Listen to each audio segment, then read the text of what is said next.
All right, so real quick, we're going to go over how to effectively use Zillow. We want to use this on any cold call that we do that we get someone on the phone. And a couple of reasons why. I mean, it's going to give us a frame of reference. It's going to give us some detailed information that we can utilize when trying to decide if we're going to book an appointment or not. And just overall, just allows us to really kind of stay in the conversation. So always have this up in another window, Zillow.com. I'm sure you've used it before, but what we're going to do is every time we get a lead that comes in through Five9, you're going to have that address that's in there. So I'm going to just use this address as an example here because we've used it before. And we're going to pull up that info. Once we get them on the phone and find out if they're selling the property, we basically just ask them to tell us a little bit about the property themselves. And so really what we're looking for is things like the condition of the property, their motivation, stuff like that. But we can use this tool to see if we really want to book an appointment. All right, so we have this estimate here of 148, right at 149 basically. So let's say this customer's asking, $160,000.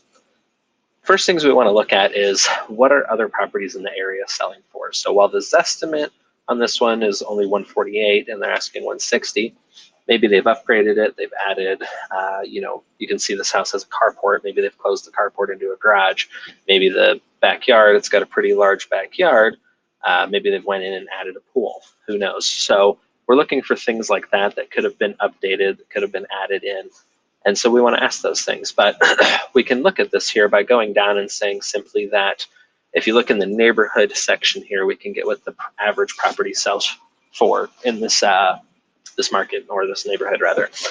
So we can simply ask them something along the lines of, I know you're asking 160, but it does look like most houses are selling for about 198, right under 200,000. Do you mind me asking why you're asking for that much?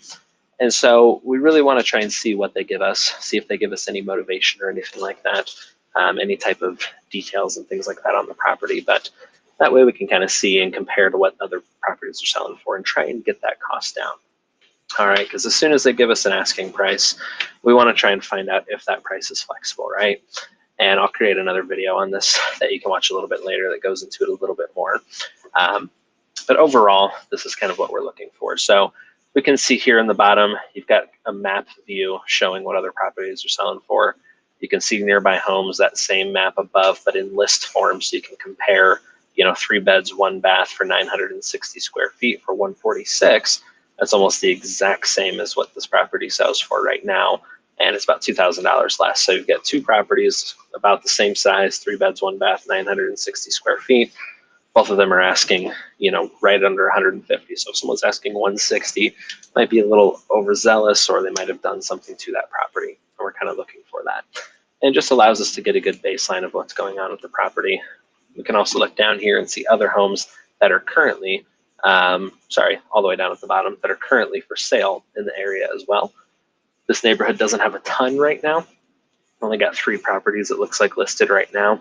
But it's going to be a great tool to just be able to pull up and verify if we're in kind of the ballpark of what they want to book when they want to book their appointment. So we've got a training on booking appointments. It's got more information in it that we'll include here as well, but kind of a good place to start. And if you have any questions, let us know.